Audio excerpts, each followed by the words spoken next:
humble anyone. I mean, people that with a lot of money, people in the business, like taking on a project that's complicated, time-consuming, and expensive. You have to keep that momentum. Landmarks. There's so many things that happen. Landmarks. He had landmarks. I did not. And but it's hard. Every step of the way, it's hard. Even at the end here, like we're going to be done hopefully in a month. Even the last bits are hard. Where You won't be. I know. Well, let's knock on a little wood here. But yeah, there's always something. What are we talking? August, maybe? Yeah. Yeah, it'll be worth it. I think so too. I mean, we talked about this before, like raising kids in the city. I have three, you have three. I think we're going to give them something that's pretty unique. Yeah. And to do it with a backyard in Brooklyn and Brownstone is I think it's special. And hang on, so you bought your 4-unit with a rent-controlled tenant. Yes. Yeah. So Yes. and now it's gonna be your home. Well, So It's value add. it's a good deal story. I'm drawn to the most messed up deals. That's great. It's how it goes. I mean, You gotta try to make money if you can. You have to try. I'm a price per pound guy, so Yeah. I see this. It makes sense to me. Like, I'll get that savvy. guy. I'll figure it out. Yeah. And you did. It's Yeah, hard. there You you go. guys are like born to do this. It's hard to like overpay for data. Like, oh, some upside here is rent control. I gotta do it.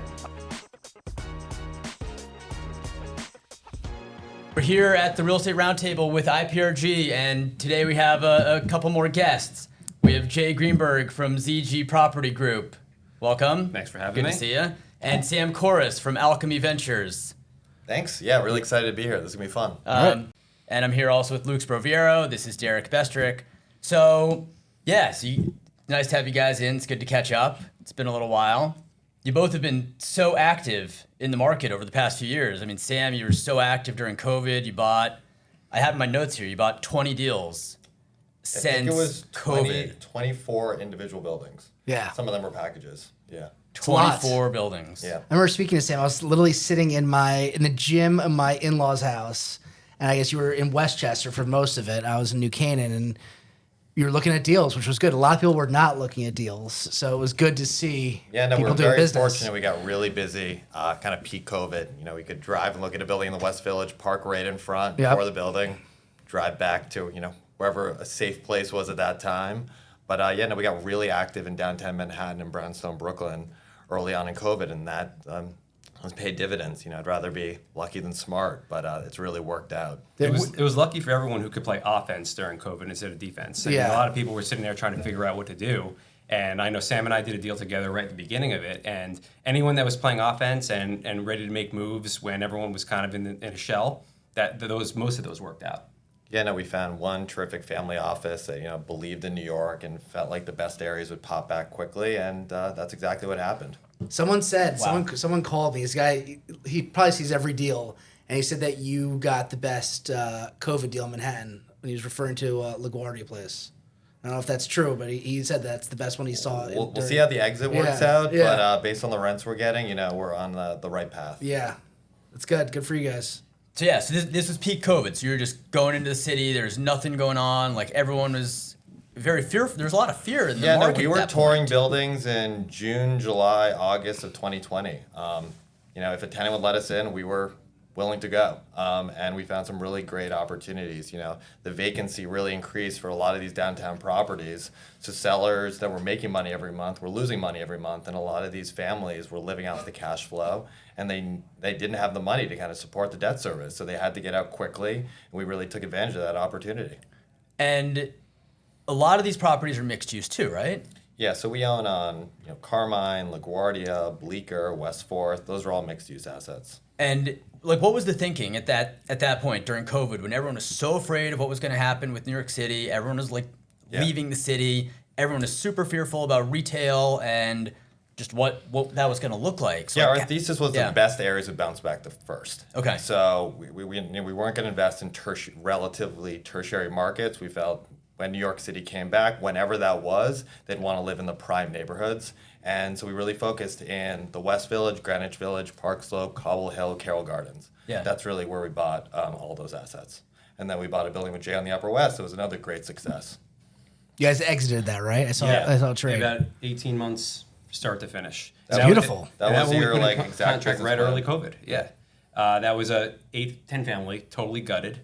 Got the work done pretty fast, and during COVID, it was tricky to get those permits and For sure. and all the signs. You remember how all the signs you had to put up in the buildings? Yep. It was wild, and so that one we had great partners. They were foreign, and it was a deal that we didn't even know if we were going to get done after COVID started because it started before.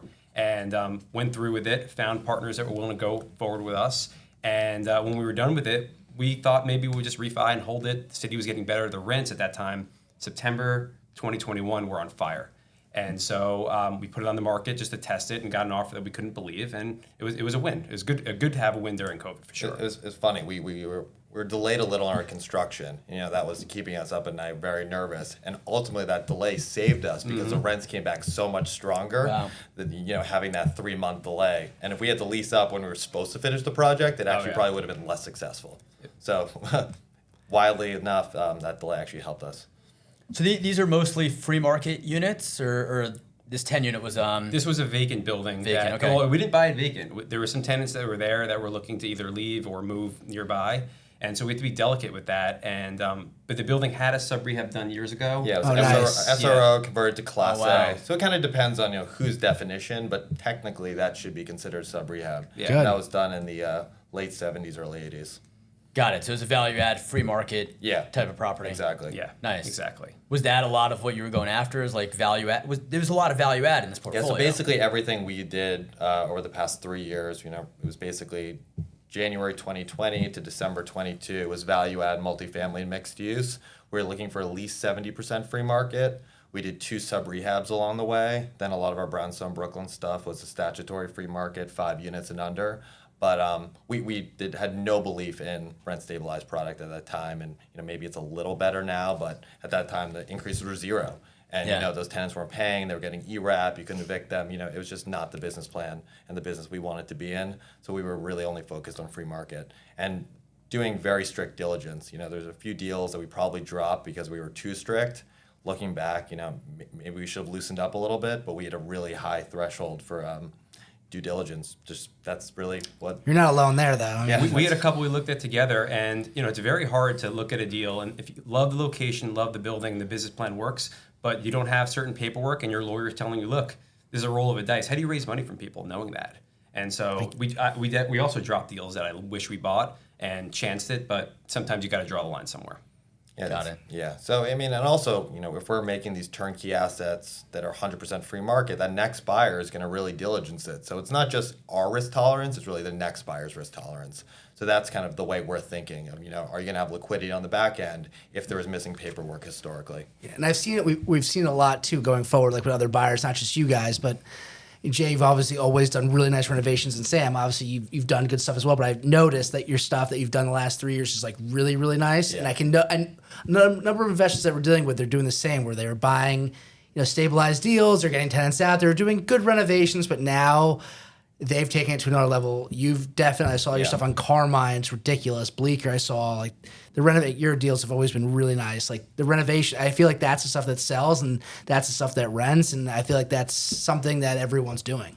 If you buy small buildings, and you have to do the math about what it's going to cost you when tenants leave, and so you got to punch above your weight on the renovations. We started that from the beginning, as you know, One McDonough, and we always wanted apartments that people could stay in for a long time, because you do the math. One tenant leaves each year, and what it costs to paint, what it costs to clean, what it costs for downtime, broker fee, your whole year is shot. 1 or 2 people leave. So we wanted to make sure that we can keep people for a long time. And from 2015 to 19, that was happening. And we were just talking about this before. After that, it's a little bit more transient. So we'll see what happens. Yeah, let's discuss One McDonough. You want to jump in Yeah, there? well, I definitely would love to talk about some deals. I mean, there's been a lot of them, but One McDonough was incredibly interesting. I forget when you sold it. You sold it in 2020. Okay, you sold it in 2020. And it accepted offer pre-COVID and closed 9 months after. So it was a whole year between closing. All right, so this was a building. It was widely on the market. Everyone a lot of saw people it. saw it. Sam saw it. We tried to broker it. Yeah. Sam was saying before the show that he brought a bus full Yeah, of. so I mean, it was a church selling the property, was a and church, you yeah. had to get the Yeah, church on the pastor. board and the pastor, and ultimately they actually had, who knows what happened, a development site attached to the property I remember across that. the street for the property. Yep. So being at Alchemy, hey, we'll develop the building. Right. The Alchemy properties people develop the building. We'll develop the rental building, and we'll take kind of all the real estate assets from them. We'll be a perfect partnership. So we sent a bus to the church. They all came to Alchemy Properties. We were sitting in the boardroom roundtable, and verbally we'd love to do this deal with you. We have a deal in place. At the same time, they're obviously talking to 50 different people, and Jay ended up winning the deal. The only so way all you we guys- spent his time and money. We didn't know each at this other. point. Yeah, you didn't know each other. The only Okay. reason we won the deal is because we were new to the business and too naive to know that it was a stupid deal to do. Yeah. This is a deal. This basically, the church is across the street from One McDonough. They call it the parish house. Yeah. And this is a big 8-unit, beautiful corner building, and it had 10 years before a lead-based paint case that the tenant got awarded $1 million. So someone bought the lien when they didn't pay it. So this person had a lien that was maturing at this, I think it was December 2015. So anyone that wanted to buy it had to get it done before then because it was going to be a sheriff's sale. So some broker took us through. We were like, oh my God, did we love this building? We just started our company a year before, and we sat with the pastor for 3 hours. He's asking us about us personally. What are your kids' names? And this is like a real conversation. I'm thinking to myself, this is what I'm supposed to be doing. I'm supposed to be sitting with guys like this, trying to like sweet talk my way into winning this deal. And so he basically, like he told Sam, he's like, we have way better offers than you guys. Thank you, but it's probably not going to work. And then I got a call from him, and he basically said, look, things didn't work out. Someone needs to sign this contract and get Attorney General approval, and it needs to be signed like next week. So I talked to my partner, Dan, at the time, and I said, look, that building came back. We got to lock it up. And so we had to lock it up, and the contract specified that all the units had to be vacant. They had 3 occupied units there. So we had to put down hard contract and go get our debt lined up in a short period of time and figure out a way to vacate the building on behalf of the church. So that was the craziest process I've ever been a part of. I don't know how much of it I could say, but there was some crazy things that happened. People shaking down the church, asking for cars to be delivered to their house. Like, I want this Jeep. It was insane. And all I know is that we finally made deals on behalf of the church with the 2 people that were there for a long time. And then obviously everyone gets wind of this. So then we go to the building, and all of a sudden one of the church employees broke the lock, and he now lives there. And so this kept happening over and over again. So we said, like, this is just not going to happen. Finally, we're like living at this building now. I think Dan had Thanksgiving dinner with one of the tenants at one point. Oh my God. And we get there. It's the day of closing. So we're like, all right, we're good. We padlock the door. We're good. Let's do one more walkthrough. So we go, we open the door, and we're walking through every unit. And out, in one of the units, out walks just a naked Indian dude. And we go, so we look at each other. The guy's like very confused, no English. We go, Butt "What?" naked. Naked. Oh my God. Just open the door. Like, Yeah. it's a quiet building. So we go outside. We go to the church. We go, who is that guy? They go, oh no, he's with us. He came to study. He's with us, no problem. That's like the last thing. And then of course we go to close on a Friday, and it has to be done by 4:00 because the attorney for the lien holder is Orthodox, and it's 4:00. He goes, I'm out of here, guys, and we had to like close in escrow over the weekend. It was crazy. That's too Wow. good. Yeah. That's too good. Yeah, so you got the building, you paid $3.5 million for it, and then now you have a vacant apartment building. Vacant 8 family, Rent big, stabilized. big 1,000 square. Rent stabilized, right? Yeah, it was rent stabilized. Yeah. You guys do sub-rehab or II? We did IAI at the time because we did a sub-rehab. Yeah. We did a sub-rehab. Oh, no, I'm sorry. It had to be a sub-rehab, right? We did a For this sub-rehab, buyer. and we got the certificate 2.5 Yes. years later. But, We did. but were you yeah. planning to do a No, sub-rehab? no. This was in II. hindsight. This was in hindsight. We're just like, I'm going to replace the plumbing and the electric Everything had to and the go. kitchens The and the building was a bathrooms. wreck. Yeah, the Yeah. floors. But we were selling Stanford McDonough at the time, and we looked. Yeah. The renovations that you did there were definitely above the time. the best we've I mean, ever done. You couldn't Yeah. touch them. We have a lot in Bed-Stuy. We did not do to that level. No one did. No, that was the high Yeah. watermark. Sugar This Hill is- was there. They didn't have anywhere near that. Dan, my partner, this is what he's good at. He Yeah. knew exactly what they wanted to look like. Some of the brokers telling us make it a 16-unit building because they're huge. He said, no, this is what I think. 3-4 bedroom units. Some of them are duplexed, big roof decks, and all those windows perfect. It was That would have been a perfectly mistake done. making it a 16 unit. Yeah, tax-wise, it was Huge a huge mistake. mistake. I know. Yeah. And in terms of the value of the sale. Well, we were also thinking condo at some point. Condo, I remember you telling me about that. We were talking about it, but ultimately we didn't get the numbers that made sense. And we're rental guys. We planned on holding that for a long, long time. We were not even planning to sell it in 2019 when we got approached about it. So that's So how did you get approached about the sale? So we got introduced to a fund who was going to be buying in Brooklyn, and we were talking to them as potential operators working with them, and they were telling us what they wanted. And they said, we want best of the best in Brooklyn, clean, built the plans, signed off, perfectly done. And we said, we have one of those. We took them there and said, this is exactly what we're looking for. How much you want for it? And we looked at each other. We said a number, and they were pretty close. And we accepted it and then closed, like I said, a year later. And what you were mentioning before, you called me, we were talking, and you said you sold it for, I'm not gonna get into the cap rate, it was a cap rate that was very above market, and I said there's Below no market. below market. No, Well, the cap rate yeah. was it was very Value. low. It was a very low, low cap cap- rate, yeah. way above market price. I mean, And- that was the first $1 million per unit Yeah. trade in Bestreich. it was- Yeah, for sure. I don't was even know for if there's sure. been another one. It was a maxed out building. You got huge that I can rents, and think it of. was a sub 5 cap. And I said, "There's no way that you got that." And, Yeah. and you were like, "Trust me." I'm like, "Who did it?" And you're like, "I can't tell you, but trust me." And you were We it never, closed. we actually even to the day, we didn't think they were going to go forward with that because at the time, no one was buying at those rates in Brooklyn for turnkey stuff. Yeah. Value add Yeah. stuff, people are paying low caps, but not for turnkey. And I'm looking back, I think prices per foot have gone above that, but maybe not cap rate wise. I'm sure price per Yeah, foot has. yeah. That was a big building, so I'm sure your It's rents still per $1 Yeah, foot. it's million $10,000. a unit. It was That's $1 an million a insane unit, number. yeah. Insane number. We still manage it. Good. We still manage in that building. Yeah. And you got a Got it. sub rehab there. We got certificate took 2.5 years, start to finish. So we hear 18 months. It's amazing how much the value of the property goes up if you get that certificate. It's a golden ticket. I know. How much It's does a it golden go up ticket. with that certificate?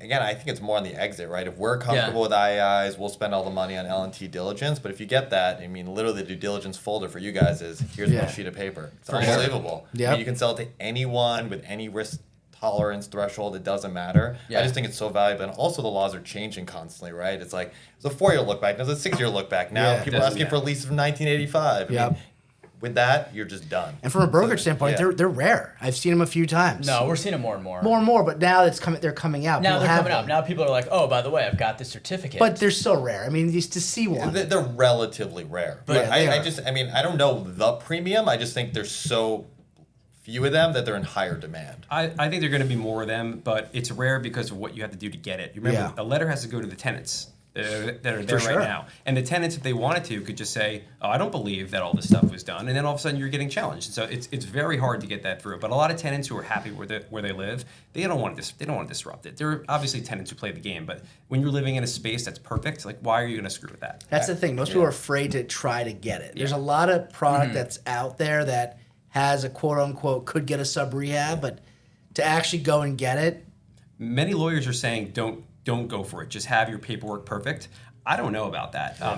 And I think with the laws changing, I'd rather have certificate, but they say that because if you go for it and you get rejected, now you're rejected. Oh, you're rejected. Now you're rejected. So you've kind of shot yourself in the foot. But why would you get rejected? I mean, I feel like For a the million law, reasons. Well, I think it's Really? also you're going up against DHCR. DHCR wants to keep units rent stabilized, Yeah. and you're deregulating units. So it's just a weird governing body or whatever, agency to basically control the process. they're That's looking to always- screw. yeah. They're looking to screw you. They're looking. Oh, you Yeah. didn't have that one piece of paper, denied. Yeah. And then it's another 6 months, or they just Yeah. say failed or whatever the technical Well, they're term checking is. how many systems you replaced, right? Yep. If they can, if you're not perfect on all 12 or 13, whatever you need systems, they're gonna tell you.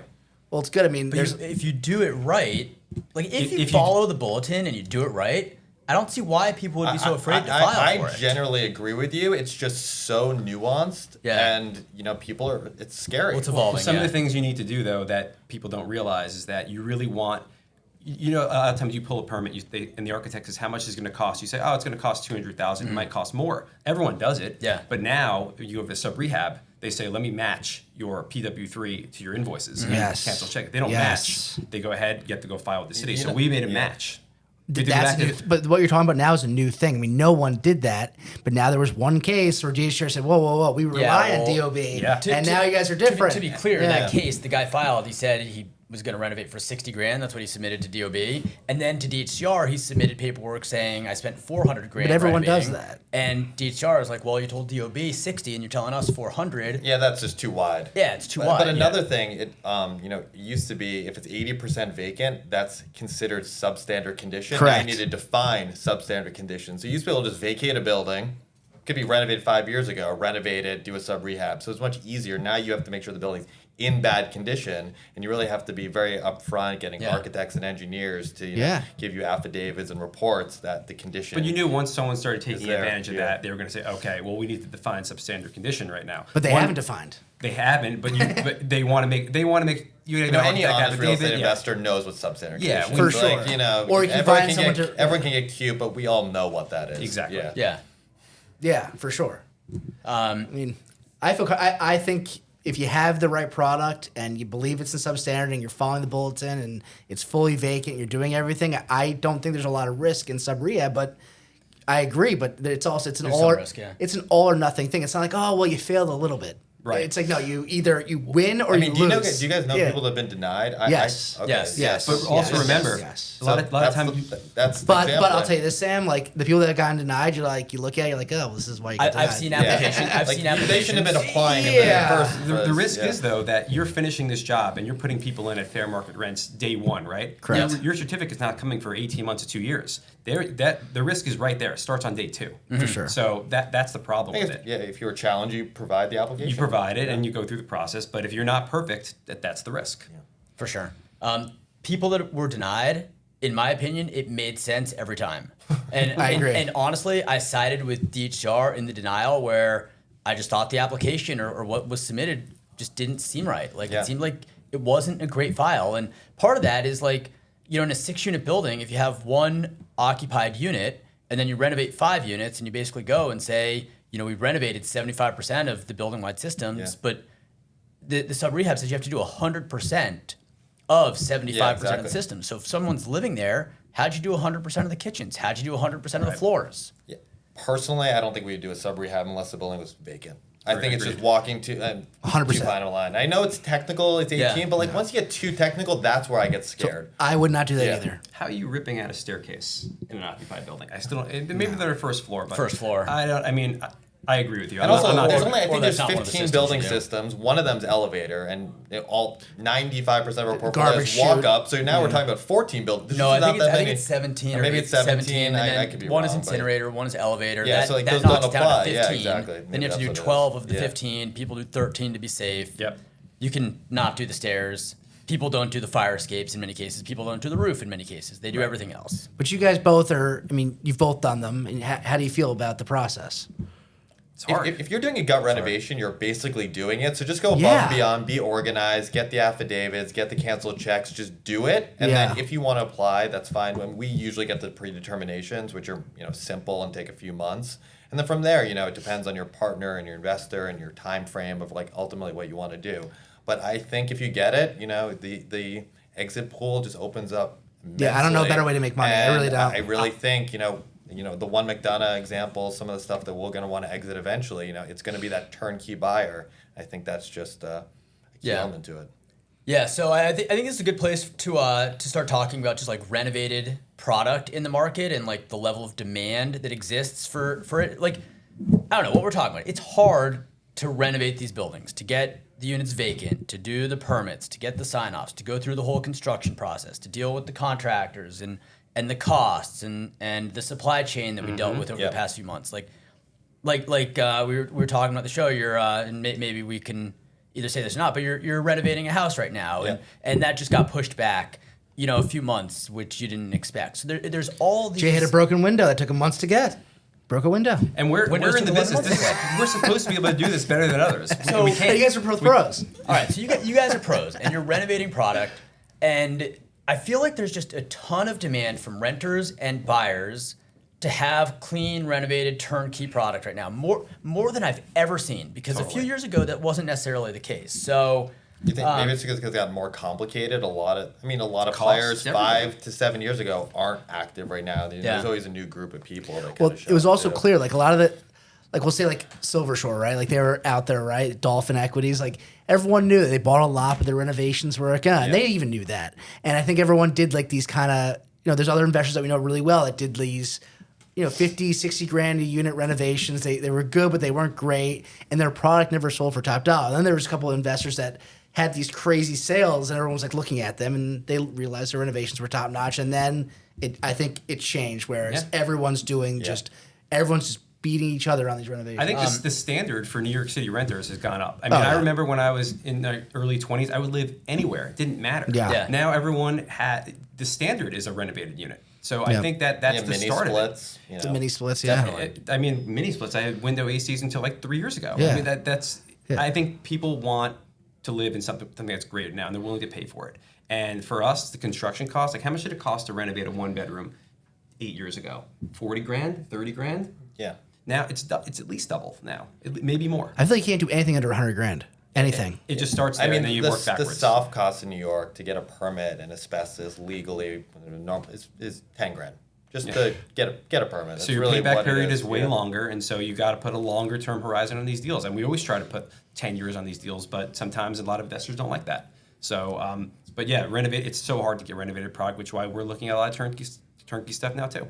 It's funny. I would say it's like with the contractor, it's a Venn diagram of speed, quality, and price, right? So you can get this amazing quality, you're going to pay for it, and we're going to get it on the back end. It's going to be really hard to quantify and support those rents you need to get. And then you obviously have the speed, which is great, but you're dealing with headaches for years. And it's always trying to figure out what's the perfect mix of those three components. And I think that's part of the skill is just figuring out like the right way to kind of maneuver amongst those three things. Yeah. I just think there's a lot of people that aren't going to do the amount of renovations and the extent of renovations that you guys are doing. And I think there's just a lot of capital that's willing to pay to not have to put in the effort to get there and can still get, we were talking before the show, just like a safer, more like, steady type of return. Yeah. And without the risk and the risk. downtime, right? Yeah. I mean, these things take sometimes a year and a half, so you're already taking the cash flow off the table for that period of time. Yep. So if you can buy at a time like now where the interest rates are high and you can maybe beat that, now you're getting cash flow right away versus waiting. So I think there's something to be said about turnkey, new construction, and kind of minimizing your downside in terms of operating expenses going forward. Yeah, I think it's really like market conditions dictate the type of assets that are attractive, right? Right now, you can get turnkey assets at called 6 caps. Mm-hmm. That's pretty attractive. But 2 years ago, they were 4 caps. And I don't think that's exciting, for people in our seat. So I think it's partially about market conditions, which product type you're going to chase. I mean, 2 years ago, you had to do value add to stabilize in the 6s. That was really the only option. But now you're actually, because the buyer pool has shrunk and there's a lot of, nervousness in the market, you're actually able to buy cash flowing turnkey buildings in good locations. yeah. Right. I always found it interesting. I mean, you guys know there's so little discount between a Park Slope turnkey and a Deep Bed-Stuy turnkey. Like relative, they both about a 6 cap. I mean, obviously the pure price point's different, but like I just felt like right now the discount is not there in my mind to buy deeper into the boroughs. There's some I Yeah. agree with you on especially in the finished product. Or talk about rent stabilized, and obviously it's hard to get buyers for that period. But like a Bushwick location, I mean, we're seeing actual 7 to 8 cap rent stabilized deals. Whereas in the better, if it's no violations, good solid location, there's definitely people that buy it at like a 6 cap or a 6.2 cap. Stabilized. Yeah. So Price per foot's like $150 probably. yeah. But literally, Yeah. Bushwick's for sale right What now about for like the a stuff that's 7.5 not rent 8 cap. stabilized? Like, I think Sam's referring Yeah. to like, say you have a completely gut renovated 6 unit or A anything. 4/1 on Yeah, 4/1. Bushwick Avenue and a 4/1 on Court No, Street. you're absolutely What's right. the spread in terms There of the isn't. cap rate? They're all the same cap. I mean, sure, one's $5 million, one's $2.5 million, But there's a yeah. huge difference in the income and the NOI and therefore the value. I mean, in these Just good the quality of the tenants, the quality of the real estate. That's one Yeah, big thing. that's a that good point. People are talking about a lot now. The tenants in Greenpoint or Cobble Hill, for example, right? Those two areas, it's a different clientele. It's less headache, real incomes, real tenants paying, and the tenants that are like renting the shares in Bushwick and Bed-Stuy, it's tough. Yeah. So I think a lot of people are because it was COVID and the prices all went down, so people gravitate towards the A locations. But I think people that are now doing it are staying there because they're like, well, the tenant profile is just amazing. Yeah. It is. You get people who are making a lot of money themselves and Yep. then put their parents as guarantors behind it. Yeah. So once you see that on an application, there's not a problem. And so, I think that's a huge driver of the good markets in Brooklyn, Manhattan, is that you get these tenants who are going to be good, and you could actually make projections on what you're going to make a year, so you can run these buildings properly. If There's you're also in no court, supply in these great areas. No, there's zero. yeah, I mean. And you could look at two $5,000 rents. Maybe one's a 1-bedroom in Cobble Hill, and the other one's a 3-bedroom roommate share in Bushwick. But is that $5,000 real? Is one tenant going to move out and not pay? But that $5,000 in Cobble Hill is real every month. And that done. Bushwick share you're talking about is always joint and several, but Yeah. even so, there's always a roommate problem. Yep. Every single time when you do this 3 and 4s. We never believed in jamming people into buildings and putting walls, and now I think it's even more. We were talking about this before. I think the way people are consuming housing in New York City has changed. I think people want bigger spaces. I mean, a single person taking a 2-bedroom is not uncommon anymore. We see it all the time. Home offices. We're sitting in this office, like in our brokerage office, like people. When I moved to the village, West Village, like my girlfriend and I, we had a 1-bedroom, like and it was tight. And now like there's couples in here that are like, oh, you gotta have a 2-bedroom, you gotta have a home office. Like people are definitely upping for space. Sure. Yeah. It was bare bone when I was looking for this stuff. So Yeah. So where's the demand for like the rental product coming from at this point? Or like where are the renters coming from? Or like what are they looking for? They're looking for bigger space and renovated product. Definitely looking for renovated product, definitely looking for more space. They're coming from all over the place though. I've seen a lot. I've got a ton of applications from California recently. I found that so interesting that a lot of California people coming here. And I thought it would be the opposite, right? Because everyone looking, when people started exiting the city, people talking about down south California. But now we're getting a lot of that, a lot of foreign interest in some of these properties. And they're getting guarantors with the various services that you can get. And then people that are upgrading from smaller units to bigger units. I have one person in one of our buildings that is now in their 4th unit, always bigger in the same building over 4 years. Yeah. And so people are looking for more space. And I haven't seen the rents this strong in the 9-10 years since we've been doing this. The rents are super strong right now in the prime areas. Further tertiary, probably stagnant, but in terms of the prime areas, it's unbelievably strong. I see it getting worse. How is it going to get better? There's less supply. 421A, there's going to be no building. The rent laws kind of being stuck where they are. However many units that people are saying that are being held vacant right now, there's nothing new being built. Yeah.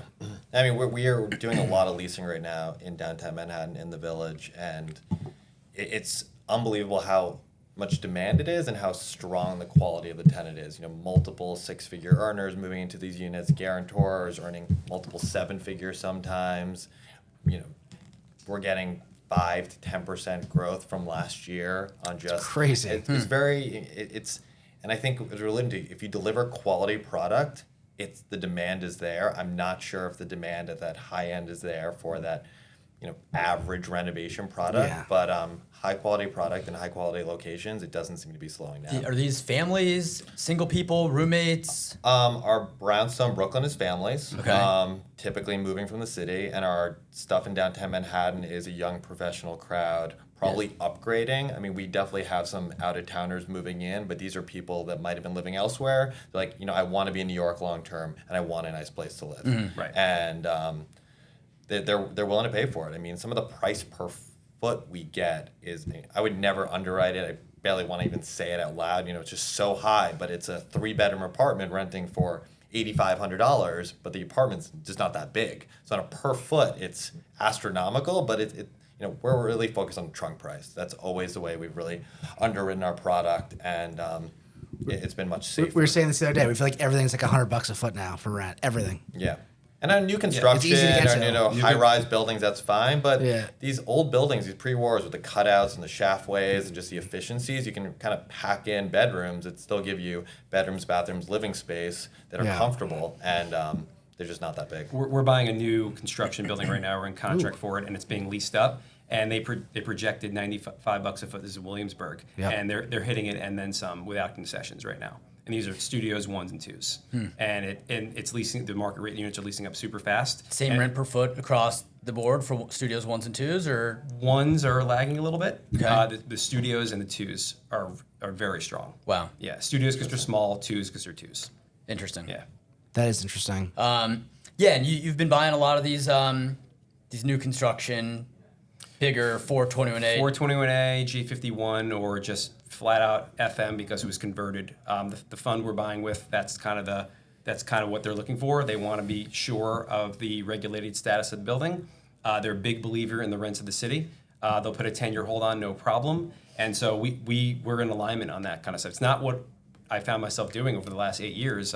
We were buying some of the most messed up deals in Brooklyn and trying to make it work because we saw something that was interesting. Yeah. But this takes kind of the upfront value add proposition out of it, and it's kind of refreshing in a way. Yeah. And you're able to buy great locations and really great product that's going to probably stand the test of time. Definitely. I mean, we know these old pre-war buildings. You renovate them really nicely. Even if you do everything, 3-4 years, things are start breaking again. Yeah. And so you have to go back. But hopefully, a new product holds up a a little bit better. But this is kind of the strategy right now, and it's interesting to see the other side and being on kind of the turnkey side of it. Yeah. Yeah. You guys both started out buying the most messed up deals in Brooklyn. Sam, you bought, I don't know if they're the most messed up deals. Yeah, I thought you bought Most, great, it has the most upside. Most upside. I was I thought you messed bought up. great stuff. That we sold you a lot of it. Most of Yeah, you guys sold us a lot. And Bed-Stuy. But like, what's your view on like that whole segment of the market, the rent stabilized stuff, the tax class 2 buildings that are 10 to 40 units? Yeah, we have about a 25 building portfolio in Bed-Stuy, Crown Heights, still, that we like. It's fine. I think we're kind of content with the amount of product we have out there, but it's 99% occupied. So the demand is there. I would say we're more focused on occupancy, where we are in our investment kind of cycle and our partner on that, rather than kind of pushing to the brim. We have long-term financing on it that we put on at the right time. But the occupancy and the demand is still there. I'd say one thing that happened to us is we had to take a lower quality tenant during COVID for some of our units that I would say in our more tertiary locations, and those unfortunately have come back to bite us a little bit. They took some year-out money, you can't evict them, and that's been a little bit of a struggle. We're mostly kind of worked through those problems, but overall, the market's fine. I think a lot of these rent laws in 2019 kind of slowed down the quote-unquote gentrification out there. There's just not as many units being turned. I mean, from 2013 to 2018, it was rocking and rolling out in Bed-Stuy, Crown Heights. I mean, it was the Wild West, and it was great. I mean, you could really turn buildings, deregulate units, buy tenants out, all 100% above board, and it worked out. But at this point, I feel like it's kind of at a neutral place. I don't really see it changing as much. I still like all your locations there. Every location, I mean, those are all very rentable buildings. locations. Yeah, no, we tried to focus on side streets. We tried to have as much residential as possible. So of those, that portfolio, we only have one store, and it's like a $1,500 rent of a hair salon. So we don't have retail exposure out there. We have retail exposure elsewhere that we're fine with, but out there, being on the residential streets has definitely helped a lot. For sure. For sure. They say there's all these tens of thousands of vacant rent stabilized units just being held, and it's definitely true. I don't know what the number is, but it's a big number. So there's just all these units taken out of the market, and then we have all this demand. And do you guys have any views on just that supply being taken away? I mean, we've all complained about the laws enough, right? I think everyone that comes on the show probably complains about it, but there's nothing we can do about it but wait and see what happens. Logic hopefully prevails, but then again, it's not a logical situation that we're dealing with between the two sides of the city. So for us, we're still trying to, the ones that we have, we try to figure out creative ways to do it. We've done some combinations. Other than that, some of them are kept vacant, and we'll wait and see. Leasing to people on our team, we've done that too. But it's hard to put money into a unit where you can't see any sort of return ever on it. So I think that at some point, something will happen that allows them to be put back into service some way. It's probably not going to be a way that any of the landlord side is happy with, but it's also not going to be, it'll be some sort of compromise that puts them back into service. It doesn't make any sense for them to be sitting there vacant, like collecting cobwebs. It doesn't make any sense at all. Makes no sense, for sure. But that's creating to the supply problem that we have. That's creating to higher rents right now. Everyone's now trying to get more for the market rate units in the same building to justify keeping those vacant. And so it's a problem that hurts everybody. Yeah, I think the uncertainty with the laws, right? Like, will the combination law change? Yeah. Or, I think the uncertainty is freezing a lot of people. There could be combo units that people would do, but you don't want to be stuck when the law changes and then spent $100,000. You have this combo unit. It's even just sunk more good capital after a tough situation. We haven't really seen the combo units a lot on the market. Like people do it obviously, right? It's a good way to, if you got stuck and to stabilize a building, all that, but we don't really see them on the market. I don't know how the banks look at them, but it'd be interesting to see like someone list a Frankenstein building and see how they sell, but I haven't seen it. It might be hard for you to recognize. I mean, it literally would just change from apartment 3 to apartment C. Or, it might not be that obvious is the truth behind it. And you guys have been mostly focused on free market. I mean, that's all stabilized for the most part. So it definitely looks strange, though, when you see an apartment like apartment C now is renting for $5,000 and it's rent stabilized. Like, what happened here? It's definitely strange on a rent roll C. Yeah.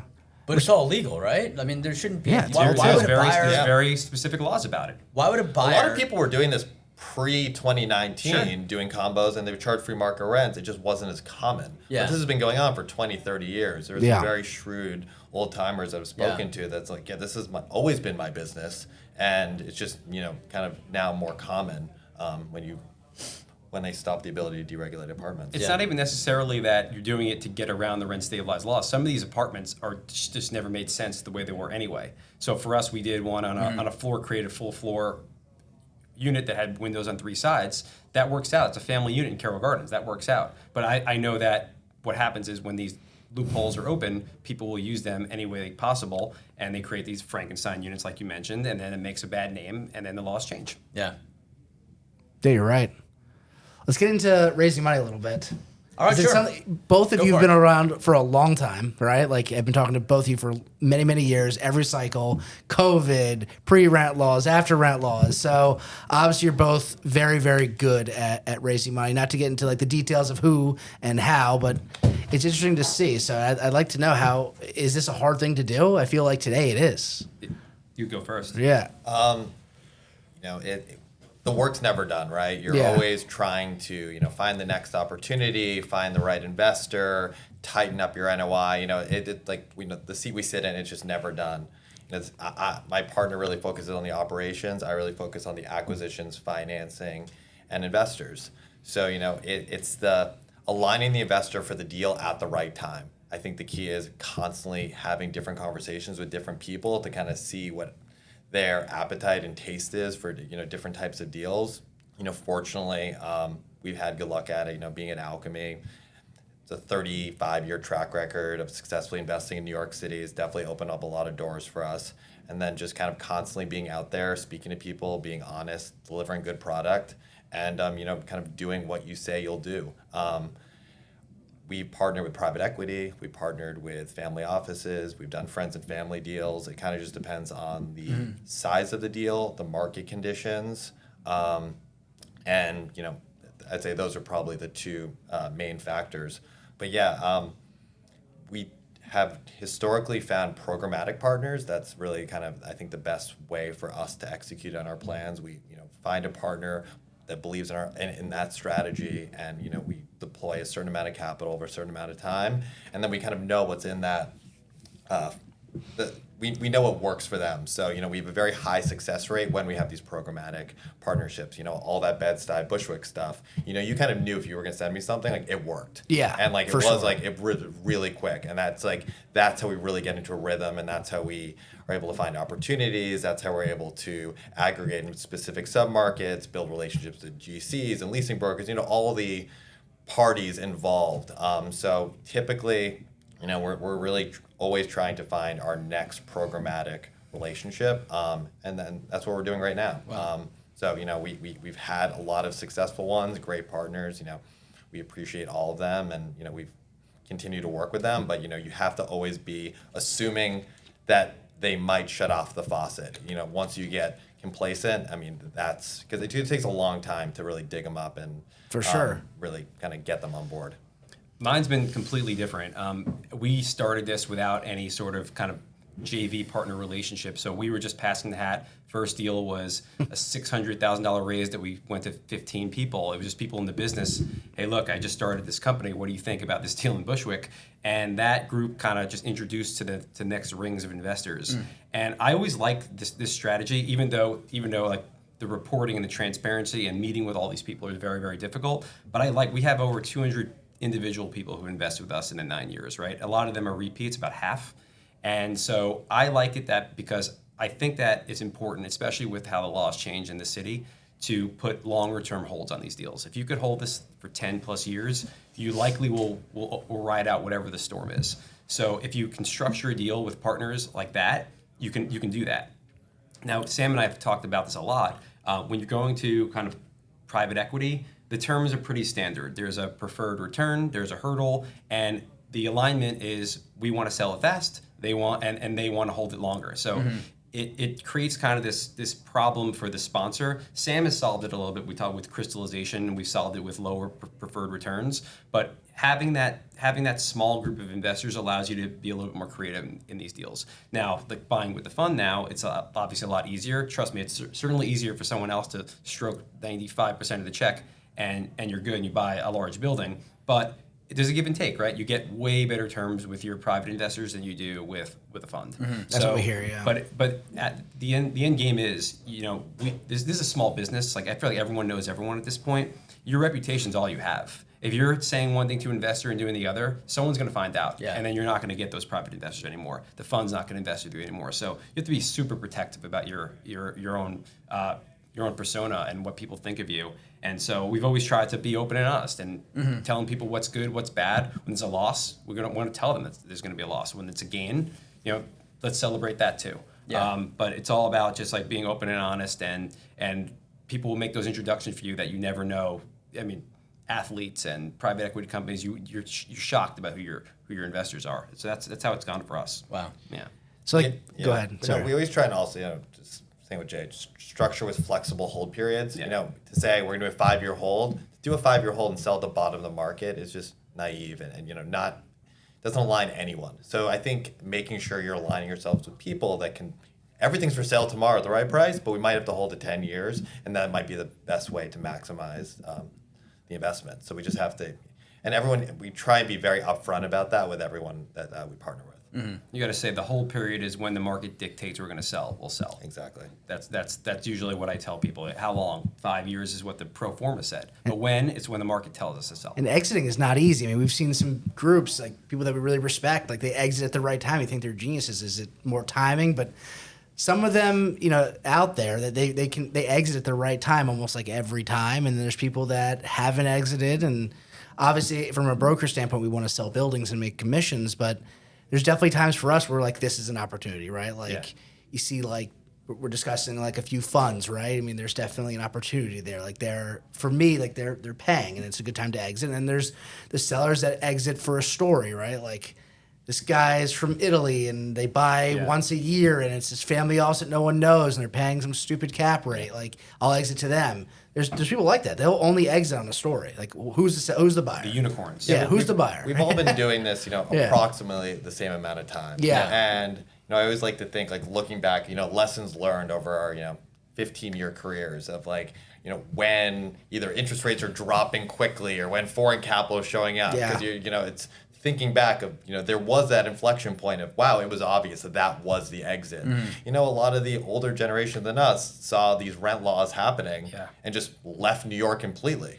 And some of our peers didn't kind of see the writing on the wall and took some bad deals down is the truth. But there were definitely people that saw when Albany was switching that we just have to leave the city from an investment standpoint. Yeah, there's It's a really good point, and it's super interesting to look back and see that all in hindsight, where you could see huge portfolios of rent stabilized buildings trading in like 2018, early 2019. let's just say ZT. Remember ZT? Yeah. Of course. They exited, boom, 18, everything. Yeah. They don't have a single property.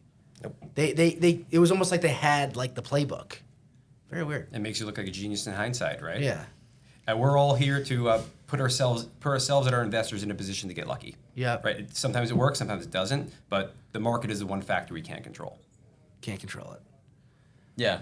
But still, you guys are always moving different, right? Like you were a go-to guy, Bedside, Crown Heights. Yep. Every time sold to you, and then all of a sudden, and I love what you've been doing the last 3 years. You switch completely. Yep. Maybe it's a new. I don't know who your investors are, but you switch. And now you're buying free market deals, only prime, and I love that. Yeah. Doing a lot of construction too. A lot of constructions. This partner that we bought most of these buildings with, we originally were going to buy in Crown Heights, Bed-Stuy, Really? Prospect Heights. So basically because that's where the yield was in late 1920, because buying Manhattan was 3 caps. And, that was just never exciting for us. So, we'll buy a 5.5 cap, and, we own these buildings on Sterling, and borrow at 3-something%. That still made sense. But then COVID just changed everything. And, we kind of tore up our investment thesis playbook. Let's reset. And that's when we just said, it has to be prime. Yeah. Wow. And that's really So yeah, no, I mean, COVID was from our firm's trajectory. COVID was very good for us. You know, we were able to just get deals that we never thought we could ever buy in locations. I mean, our first building was 328 Madison Street. Our You second sold it. building, I sold it to you with the sell site. our second building was Which we sold. 255 Troy Avenue, and you know now we have buildings on LaGuardia, Carmine, Bleecker Street. I know, it's insane. Basically a 10-year change. I mean, sometimes it feels surreal of like, you know, we're walking the Village and it was walking in, you know, on Troy Avenue 10 years ago. It's COVID. I love that. Yeah, Obviously, COVID was not a great time, but it was what an opportunity. yeah. What an opportunity. And that is, and the craziest thing about it, obviously, it was a short blip, so you had to really be on your game. It was a very short window of very good The deals. COVID opportunity. The COVID was opportunity. 5 months. But there was also the craziest thing about COVID was there was in 2021, like when the first 6 months of 21, there was still good time to buy. You could get debt. So it's like it wasn't like 08 and 09 Super where cheap debt was unheard of. Yeah. Prices were low, rents were low, debt was ready to rock, was and then all of a sudden interest rates stay low, rents tripled. That was the toughest part, underwriting rents when we were buying Yeah. in COVID. Like we had no idea what it was. You were just shooting blind. You look at the comps, and we have a building in the East Village, 2-bedroom, 2-bath units. I think we underwrote $4,000. Now they're renting in the sixes. Oh but my that's God. what we thought it was. I mean, that's what the data told us the comps were. We were seeing Yeah, rents. I mean, it was just, I mean, everyone saw, you know, a lot of our friends that are renters got COVID deals. Those were very, you know, common. And now they close up so quickly, though. People were looking at deals like even in not great areas of the Village or East Village. Like there were rents that I saw in the $2,500 range. They were 100%. there. East Village especially. Definitely They were East there. Village, yeah. But even like in the parts by Carmine, those areas, like there were sub $3,000 rents going on during COVID. Totally.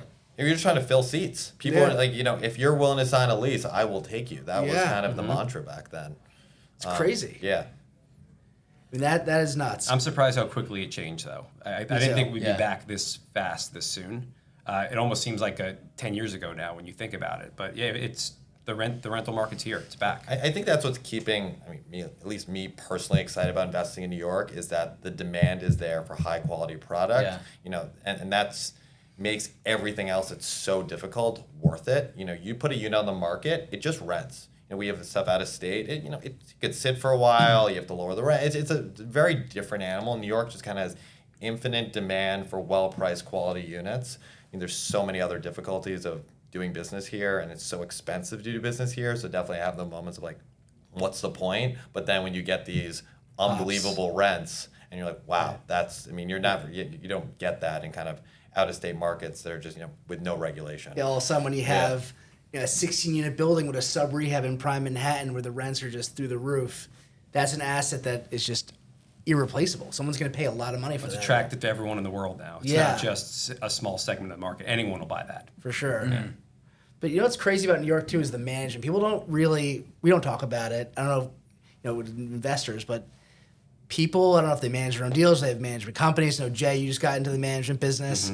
But management's like, it's freaking hard. It's hard. And It's it's a horrible. huge piece of the business. Yeah. People don't really talk about. But what are your thoughts there? Yeah, so we always manage our own deals, and we got into management simply because we bought a 4-unit building in Bushwick, and the question is who's going to manage this building and who's going to manage it well? The answer is nobody. Yeah, Nobody's no going to one. spend any time managing that. It's just a check box that we're going to. Is the garbage out? Great, that's it. So we started doing it ourselves, and we didn't learn how to be like professional managers. We learned how to manage properties well from the owner's perspective. And so then we bought more. We bought 4 deals in 15, and then we grew a portfolio. And then we hired one person. We were still just managing ourselves. And then this was probably 2019 or so. One of my partners / investors, he said, I think I have this group that's looking for some third-party management. They want someone with a high touch that might actually care about their buildings. Would we do that? And that was the first time I ever thought about like third-party management. It was 2019. And so we took them on and we started building our platform and building like a way to actually manage the buildings effectively. Very hard to do and not fun. And frankly, like I think that a lot of people ask like, is this something that I should get involved in? And the answer, if you want to buy a lot of buildings, the answer is no. Yeah. It takes a lot of your time. I mean, it's something every day with this. But for young people getting into business that always ask me like, where should I start working?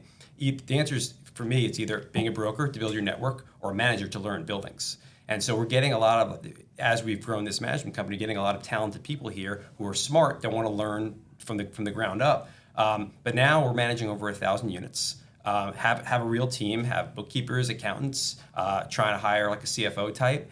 And the management business has become pretty good for us. It's not fun, it's not enjoyable, but I think we're pretty good at it because we have an owner's lens at it. And we're high touch, boutique, I guess you want to call us, but it's a very, very hard business. Nobody calls us to tell us that we're doing a good job. We only get calls when it's not great. Yeah. And so it's got to have thick skin. Thankless is an Thankless understatement. job.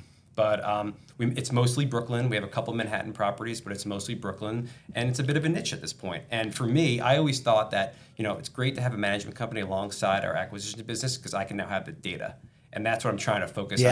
As we're getting bigger, I want to know where the renters' patterns are before we can have this conversation and hear what Sam thought or what you guys thought. For sure. I want to know where it's happening so that we could push our rents in certain places. We could pull back to keep occupancy high. And so for us, it's now kind of a life of its own. And with the fund that we're buying with, we had to have this. That was part of the deal. We had to be able to do this for them. And so now our reporting game has stepped up and our compliance has stepped up. And so they've made us better and grow up really quick. We were a mom and pop operation, and in a year and a half, we had to grow up fast. Yeah, you've had a lot of big check marks. You have this fund that we're talking about. Yeah. They gave you the check mark, and then I know you're managing for clients that we have or Yep. buildings that they need to have managed, and Sure. you got that check box. So you got to be doing something right. I mean, that's good. We're trying to grow a company that can do a lot of things. Obviously, for me, I'm focused on acquisitions and making sure our buildings are running right, but I want to be able to do a lot of things. And so that's kind of the segue into a lot of it. Like with a management company, you can get into leasing. You can get into a lot of this. So we're always thinking about those things. We're getting a lot of. I mean, I'm starting to get more and more calls about this. People wanting a new manager. Their manager company's not working out. There's people trying to get into the management business, but Tell them not to. Yeah, exactly. Right. There's nothing good. I mean, with we're that. vertically integrated. We just felt like it was necessary for us, our investors, to have control for Yeah. best execution. So we have asset management, we have construction management, we have property management. So we're vertically integrated on all those. I mean, we've renovated a lot of units over the past 3 years. I mean, upwards of 150 probably. So I mean, there's been a lot of construction. So but yeah, no, I think it's really important for it to all be under one roof. I think out of state, actually, third party makes more sense to give it to, just because it's more straightforward down the fairway. It's not as a lot nuanced more as this. transparency. Yeah. There's just, as Jay said, it's such a high touch business in New York, and I would be very concerned, having our investors' capital, giving it to a third party on these pre-war buildings with regulation. Maybe even, an institutional, big high-rise building on the Upper East, you give to a Greystar or something, that might feel better. But these have so many kind of quirks to them. The barrier to entry is a lot bigger than people think it is. Think you just come in and be an effective manager. You need to understand how the city works and the laws. They're changing more than once a year at this point. And one bad apple or one tough tenant, if they sour on you, I mean, just changes everything on you. So you really have to maintain relations with these people. The tenant's paying $500, the tenant's paying $10,000. Both will be treated with respect and be responded to in a timely fashion. And it's frustrating because, that $500 tenant that needs a new fridge, that's $500. And it's tough, but it's really the only way. Yeah, and for us as managers, we get out that same call from a lot of other people. Our manager's not working out, and they will blatantly shit talk that manager right to us. This manager's not working out. They'll name him by name. So now I think about what happens when that person, if they have a bad experience with us, goes and does that to someone else. It's gonna now happen. my reputation's out there, and they'll mention me. Jay told me this. Yeah. So we have to be careful how we act, what we say, and how we treat them. So third-party management is a very difficult business. Yeah, I can only imagine. There's a lot of the big syndicators that we do business with, they don't have their own management. Like these people that are running syndicates and funds, like they're in the game because maybe they're ex-brokers. Like they're trying to buy deals. They're raising money. And They're they buying. It's should. not They managing should. buildings. Yeah. But if their portfolio is being managed incorrectly, they have brand new units, brand new renovated units. Like maybe they're just deteriorating. Maybe it's not being swept and cleaned. Like their whole business can go down the tube. So that's got to be hard. I'd be curious to know. And how many syndicators for a long period of time don't do their own third party? Because I understand if at the very beginning, you know, it's a lot of overhead, you need the office space, you need to hire the whole staff, you know, that's not what you're trying to do. But after a certain amount of time, you know, most people are doing it. I don't know. It's funny you Yeah. bring that up. There's maybe one person I know right now that's been doing it for more than 3 years that still doesn't have. Yeah. Like still doing third. There's two people actually, two groups that I know that have third party that have big portfolios that have been doing it for a few years. Yeah. But you're right. All those big guys like. I respect the Yeah. beginning, or it makes Yeah. sense at the beginning because you Yeah. just can't do it all. And For as sure. Jay said, it's a huge time suck. But once it's stabilized, you know, you should. I'm not saying should. I think it's aligns everyone's interests. We would to have be bought a doing lot. third party. We would have bought a lot more buildings when we started if we weren't managing ourselves. Then again, we would have bought a lot more rent stabilized buildings at that point. So It helps you. Yeah, It slows so- you down at the right time. Exactly. But yeah, I mean, if you're looking to build a portfolio and buy a lot of deals, management is going to weigh you down. It is a lot of decisions. But at the same time, like you said, your investor doesn't care about who's managing it. If something goes wrong, it's your fault. Doesn't matter if you get a third party manager, Yeah. it's on you. So you have to asset manage instead. You know, Yeah. it's been one of the most inefficient businesses of New York City historically, third party for small buildings. A lot of people have tried it, and it really hasn't worked out that well for anyone. And I think the reason you get so many calls is, you know, my manager sucks is because Your building's small. the building's small, the management fee is not that much money, and they're not motivated to work hard on it. And there's no upside, and it's a really tough business. You know, if the management... But it's very sticky. And that's why I think Yeah. some of these companies are exiting at multiples that haven't been seen before, because the revenue is very sticky. It's very hard to switch managers. It's very hard to get from one platform to another and have someone else learn your building. So it's usually we're working out problems with people rather than them leaving because it's hard for people to switch. As you said, it's like they don't like their manager. Are you switching? No. Yeah, I feel like that's the exactly. more Oh, common conversation. That's the best when someone calls and says, I don't like how this worked out, and I say, well, you can go somewhere else. No. I'm not going to do that. Yeah. But people only call, like I said, people only call when there's a problem, and we'll take those calls. You have to. I mean, that's the worst part. Being a manager, I'm not one, but we're involved with a manager company. Like we can see the calls. Like no one's calling and be like, "Hey Jay, great job. Like really appreciate it." Went by Hancock today. It's really nice and clean. Yeah, it's Yeah. beautiful. It's like there. no. It's like what the fuck are you doing? Exactly. It's nothing. That's all it is. It's thankless. Are you guys still like learning about renovation? Like I feel like people that jump around with contractors, or they try this guy and that guy, but I feel like people are always still evolving and learning. Is that still the case? I don't think anyone uses one contractor because all that would happen is their price would go up on every renovation. You Right. have to keep them honest, and that's just unfortunate. That must suck that it always have to switch. Like Yeah, you I mean, we're trying to get a set of specs down that we can basically rinse and repeat for maybe in Manhattan, maybe in Brooklyn, depending Yeah. on what it is. But we're trying not to reinvent the wheel, and that's how we're trying to keep things more efficient and do things much quicker. But we have a handful of different contractors that we trust. The insurance in New York is a huge thing. So you have to also find the contractor that has the right insurance that protects you and your partners. Did you ever do the math when you guys had the most units under renovation, like maybe last year? Did you ever do the math on what it would look like to do it yourself, like bring contracting in house? like be a GC. Yeah. I mean, we looked at the insurance for a minute, but you're taking on a lot of liability, Sure. and it's just you have to kind of we know what we know, we know what we don't know. It's just not the business we're in. And then right now, when we're kind of finishing up most of our projects, we'd still have that overhead. Yeah. So the more overhead you take on, you just have to kind of feed the beast per se. Yeah, no one And, does that really. Like I don't really know a lot of. That's a hard one to do. You weren't here, but we had the podcast with Arik Arik, 2 yeah. weeks ago, Yeah, who's a ground up condo developer, and he said that's like one of the main things. Is he's like, I got my GC license. He's like, Yep. I have all my subs. He's like, Yeah, but for, and for he brought up condo insurance as development, well. dude, you gotta kind of have that. It's every little thing. You could lose your shirt. But what's one the little- difference? What's the difference with condo Because- development? because I'll tell you. and complete gut renovation. There's- I mean, buildings it's all as well. the size of the project, right? Yeah. If you're renovating a 6-unit building, the job's $1 million. If it's a $10 million job, then the profit margins start to Yeah. make sense. But you're selling a condo, right? So Auric has to go, right? You sell a condo for the top dollar. Any little mistake, any like electrical or plumbing, anything that goes way over budget, there's no room for error. You're there's no screwed. room for error, You're for losing sure. money. Yeah. With apartments, it's like, okay, they got to hold it for another year. Or like, Right. oh, okay, well, make it on the rent. There's no room for error condos. I agree with Auric. Like, if you're doing condo development, you gotta be so Yeah, on the he's ball. his own GC. You have to be. Yeah. But there's room for error in this business, I think, right? I mean, what do you think? I agree. I mean, what Jay was saying, right? Like, do you try and get different revenue streams or just kind of different control? Do you start doing leasing in-house? Do you start doing renovations in-house? Do you do third-party management? Do you do staffing company? I mean, there's so many different Lighting side business. businesses. Lighting business. My That you favorite could business. look into, but at the same time, it's like, for us, we feel like we're, good at finding opportunities, putting the capital set together, raising equity, executing business plans, and we'd rather just, let other people make money along the way. Yeah, That's okay. makes sense. Yeah. Yeah.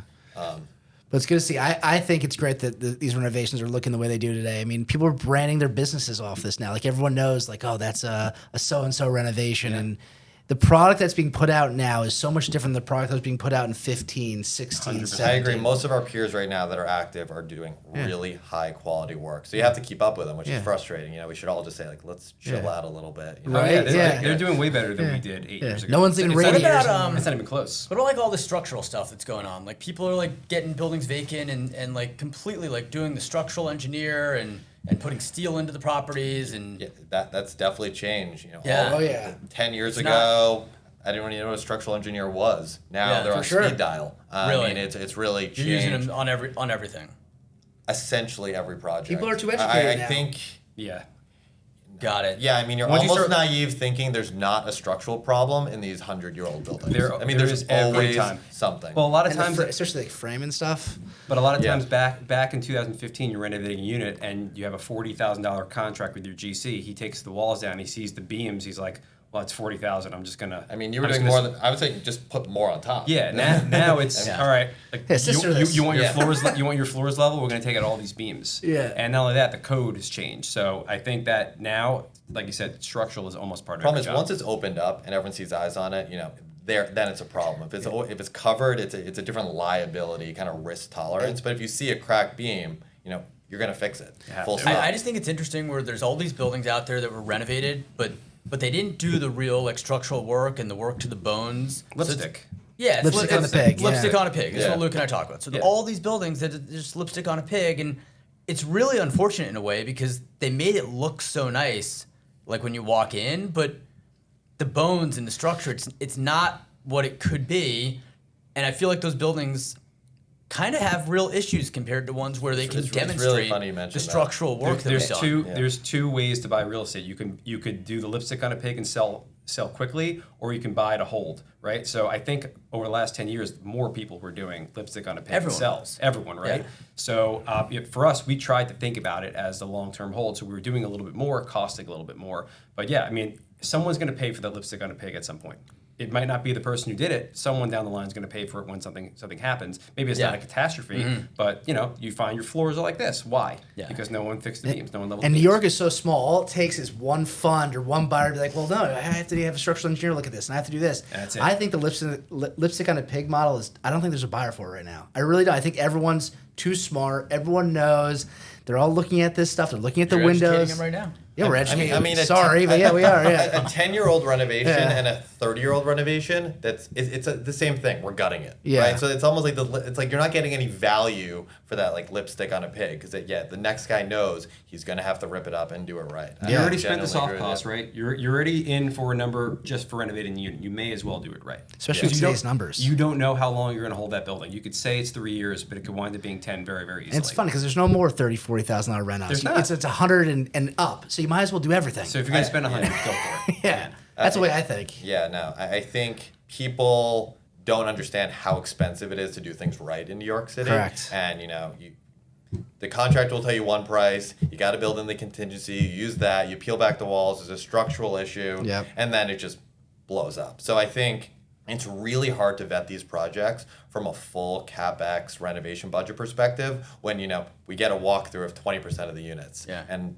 you just don't get. You can't peel back the walls and expose beams. It's just not part of normal diligence. So if you can figure out, so you're either budgeting too much and probably nothing pencils, or you're budgeting under and you're going to have increased costs. And it's really kind of a balancing act on a lot of these acquisitions. When you guys started, did you obviously know construction well now? But when you started, did you know it? Because it's like another language. You're like walking through a contract. I worked like, at Stonehenge for 4 years. I Yeah. barely walked into a building that we were looking at. We were an acquisition team of 3 chained to our desk for as many hours a day. And so when I left there and started this, the first building, you get the Bushwick, they start constructing. I go, what the hell am I doing here? Yeah. Like, I don't know what they're talking about. This lingo, I don't get it. You learn as you go. I mean, and then now, like 10 years later, we understand enough, but still, like, I still get that. I don't know if you get this from your contractor. When you don't go for the full renovation, you say, all right, let's just do a little bit, and then you get the text from your contractor. It's just a picture. And you're like, what is he trying to tell me? He's trying to tell me that there's a big problem here that we need to fix, that the budget's going up. And so, like, these are things that I wish we knew enough to know. But, you know, like, we know what we know how to do. We know how to find deals. You know, We were a little different. We brought a contractor as a partner in our first I like deals. that. Yeah. I like that. Just knowing that we didn't know. yeah. And another you know, even language. from the Alchemy side, right, they're doing ground up large scale condo projects. They didn't know how to efficiently renovate a unit. It's just a totally different trade.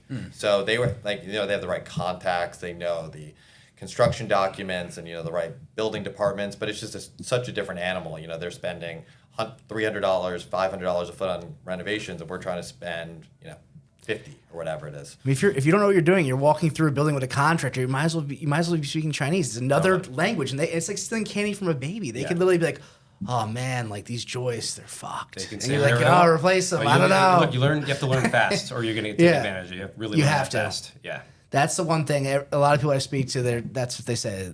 The first two deals, they got screwed. The contractor got them, and they brought someone on that knows they're doing, and now it's smooth. Because everyone can buy a deal, right? But the construction and the value add component, that's how you either win or lose. Totally. And you could buy an amazing deal and then just fuck up the construction, and then you're like, you see that? Yeah, in general, where I would say, you know, we've done sub-rehabs. Right now, just considering how difficult it is to execute in New York, we're probably more on the kind of down the fairway, lighter value add business plans. Just because I think the really complex ones, doing pop-ups or adding elevators or doing all ones, it's so hard. There's so many unknown costs and unknown time. You know. So you're done with that now? No more like we've never been an all one group. Yeah. Just never kind of had that appetite. Would we look at Karma on the right basis? Sure, but in general, we'd rather buy something with really clean free market paperwork and renovate it or improve it over time than something that we need everything to go right for it to work out. All or nothing. It's always an uphill battle. It's Yeah. You agree with that? I do. We've done enough alt ones now where things do have to go right, and sometimes they've gone really right, like one McDonough, sometimes they haven't. And so you're definitely increasing the risk profile of the deal when you're going for the max package that you can present to the market. Like, you have a building, are you going to max out the air rights? Are you going to build up a couple floors? Sounds easy, it's not. It's not. You better get a much higher yield on cost if you're going to do that. Not just 25, 50 bips. This would be like 150 bips. Yeah. Like if you're going to really do that. After doing alt ones where you're adding or square like footage. doing a pop up. And again, some people are definitely better at construction than us and more creative, and they are good at it. I just know we're not the best group to do that. I agree. Yeah. You see it, right? Like a lot of these guys from the community, like come up like, they turned like an 8 unit into like a 20. You can't even recognize it, but they're pros. I mean, you see it. They've done it a number of times, and they've taken those lessons that we're just talking about, and they've applied it over and over again, where it's easy for them at this My point. guy I'm selling buildings for right now, he's took a number of like 3 units or 6 units, added a floor. Yeah. I think I'd rather learn ground up construction than do that. What's the difference? Yeah, it's foundations. That's probably it. When you do a real rehab, there's no difference. From the taxes, I feel like they get some That's protection or something. There's a difference between there's an MB like an MB application, you're gonna get nailed on the taxes. In Alt 1, there's definitely ways to file an Alt 1 where the taxes are gonna be a lot less. Yeah.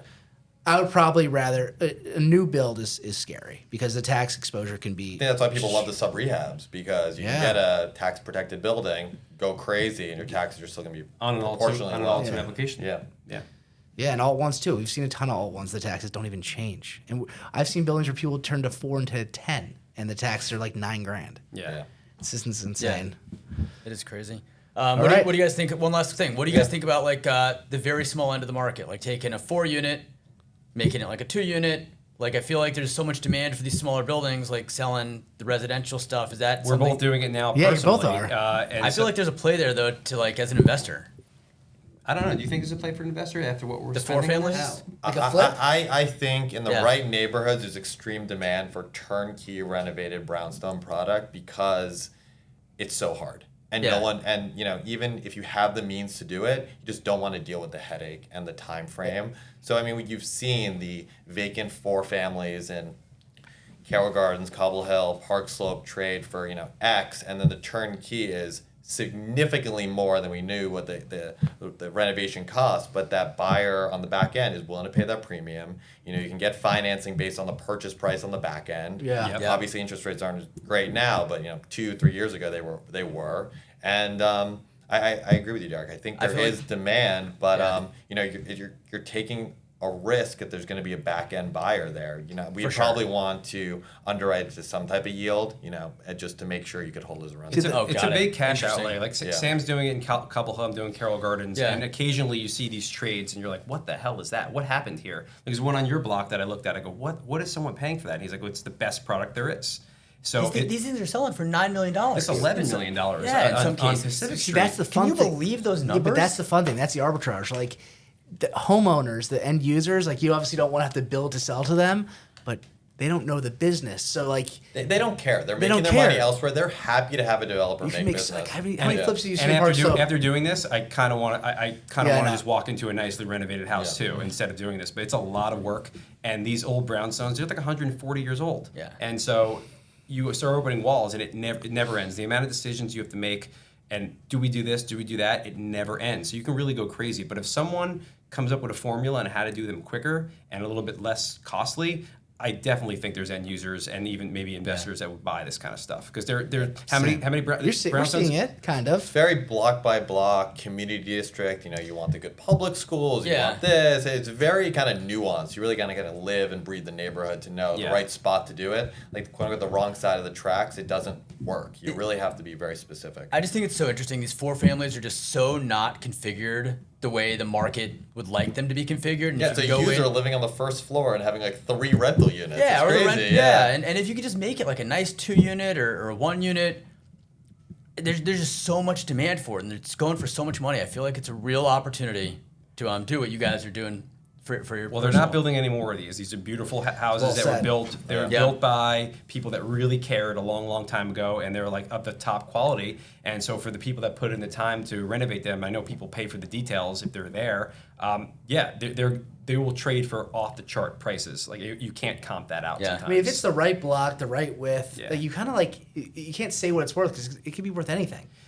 If someone from Europe decides this is where I want to live, there's a French program in that school. I want to live here. They're going to pay $10 million in a neighborhood that maybe comps 6. Yeah, we looked at a 30-footer the other day in like the name streets in Park Slope, and it's like, what is this thing worth gutted? Like I don't know. Like someone might say, I have to have this. It's 32 feet. It looks like a castle. There's like probably- I need to live here. There's probably less than 1,000 of the 30+ footers Yeah. in those neighborhoods, Is it right? worth- There's like a handful in Park Slope. And if There's a you're handful, yeah. if you're rich, like not why, many. if you're rich and it doesn't matter, you have to be there. Like, who cares if you pay 1,800 for 1,800 foot or 1,500 foot? It's like, also what matters? they're comping it to the Tribeca loft, right? If I'm Yeah, going to yeah. spend $10 million, what do I get in the city? What do I get in Brooklyn? I get an entire house, or I get a 3 or 4 bedroom. So I think that's really what's pushing people out too. I mean, they're seeing Brooklyn's relative value in this luxury market for family apartments or homes. Yeah, we're going to start seeing it, but there's definitely investors doing it now. But there's going to be more buying obviously you have to find the deals, but buying a 2-family at the right basis, doing the full gut. You've seen guys like Brooklyn Home Company, like they've They had do great work too. amazing work. We sold them a deal on 5th Street. 608 Fifth Street. 608 5th Street. Had a garage. Had some stabilized tenants. It was a rent stabilized 6-unit at the time. 7-unit. It was a 7 7-unit building. They took it with 3 tenants. They got them out. But this was a unique property. It was a 35 lot. Okay, It was 2 off the park. Had a garage. It looked like a castle. I think it was called Carmel's Castle. It was. And it was amazing. And they bought it for like 4, I think it was 3.6. 3.6. They put money in it. I think they exited like 12, right? 11 something. 11 something million dollars. How Like- are you putting those projections on paper? You can't. I mean, Yeah, it's just I mean, you had rent irreplaceable. stabilized tenants in there. It was an irreplaceable property though. That's just saying we have the cash. We know this is going to be worth something. We don't know how long. Which we talk about. That the was whole pretty period. much the play. That we don't know how long. And if it works out early, great. If not, we're good to ride this one. and out. and that's a group that does insane construction, like Yeah. great work. You know it. So like how can that not be a business plan? You buy a deal at the right basis. You do really good work. I mean, that's you're the gonna first, sell. Can you buy at the right basis? I mean, That's the hard problem, thing. though. If they're being marketed to the user that Yeah. will put in the capital to just use it, it's really hard for the investor to have their spread there. Yeah, but you that's- guys are obviously doing your own work because you're pros in the business. You can do it. But like, do owner users really have the balls to like do renovations in Manhattan? It's No, the thing insane is, to me. there's white glove architect build design Okay. firms that you Yeah. pay a lot of money, but you will not. It is everything's presentation. It's beautiful. They have the signs. They bring you to the. It's white We were glove. talking about that. There are some people buying these brownstones, and they're paying whatever they're paying market price, and then they're okay putting in $500 to $1,000 a foot on the construction because Wow. and there are companies that'll do. Alfie, you're going to spend that. You're going to get a company that's going to be. No, pretty I know, but they're reputable. still getting burnt though. Like I Of course they're getting I burnt, lived yeah. on 11th between 5th and 6th for 4 years. That block, 11th between 5th and 6th in the Village, is littered with buildings that have been under construction for years. I mean, there was the building next door to mine. It was a townhouse. The guy bought it. He gutted it out. I saw him on like 4 different occasions. He's definitely working in finance. He got in his Range Rover. His driver opened the door. He'd come out. He'd look at the building. He'd be like, "Fuck, get back in my car." And then he'd come back in a week. You're like, like I've seen those this guy too. had no idea. I've seen those. There's a reason for that. And Sam could probably attest to it. When you're doing a construction project, there's a momentum to it. Yeah. That if you have the momentum, you're hitting it right, you'll see the milestones hit fast. Yeah. Once you lose momentum, whatever it is, whether they have to replace an electrician, whether you go over cost, you have a fight with a contract. Once you lose momentum, the project is messed up. You're done. And to get back that momentum is really, really hard. For Sam and I, we have enough relationships in the business where we know how to keep these contractors going because we have other projects with them. But if it's a finance guy Yeah. and he just hired a contractor, maybe he paid him out 70% already, how are you getting that guy back without offering him I more felt money? bad for this guy because I watched every day. I was like, they're not doing anything. They have like one guy there. And Oh, like we're in the business. I'd rather we know. be zero. I hate Yeah. when I see one there's guy, one just guy. one guy just like chipping away paint. And the worst part was he always had a nice cigar in the morning. He would just sit on the stoop having Yeah. a cigar. Like, dude, this guy's job is never getting done. And he would show up, and the disappointment on his face was so bad. Who knows how he was financing this thing? Well, If he was. If he was right, it can humble anyone. I mean, people that with a lot of money, people in the business, like taking on a project that's complicated, time-consuming, and expensive. You have to keep that momentum. Landmarks. There's so many things that can happen. Landmarks. Yeah, landmarks I did not. And but it's hard. Every step of the way, it's hard. Even at the end here, like we're gonna be done hopefully in a month. Even the last bits are hard. Where You won't be. I know. Well, let's knock on a little wood here. But yeah, no, Well, there's always something. What are we talking? August, maybe? Yeah. Yeah. Yeah, it'll be worth it. I think so too. I mean, we talked about this before, like raising kids in the city. I have 3, you have 3. I think we're going to give them something that's pretty unique. Yeah. And to do it with a backyard in Brooklyn and Brownstone is I think it's special. And hang on, so you bought your 4 unit with a rent control tenant. Yes. Yeah. So Yes. and now it's gonna Yeah. be your home. Well, So It's value add. it's just it's a good deal story. I'm drawn to the most messed up deals. That's That's great. how it goes. I mean, You gotta try to make money if you can. You have to try. I'm a price per pound guy, so Yeah. I see this. It makes sense to me. Like, I'll I'm get that savvy. guy. I'll figure it out. Yeah. And you did. It's Yeah, hard. there You, you go. guys are like born to do this. It's hard to like overpay for day. Like, oh, there's some upside here. There's a rent control. I gotta do it. When during early It's the pandemic, angle. early pandemic, we really considered like everyone else leaving the city and like moving to somewhere like Westchester. And I remember looking and like thinking about the value proposition. I'm like, I can't do this. No. I'm paying over. I can't pay over market. I can't be do that it. guy. I You're can't do it. really close to buying a house. We were very close. We Why were did very it work? close. Yeah.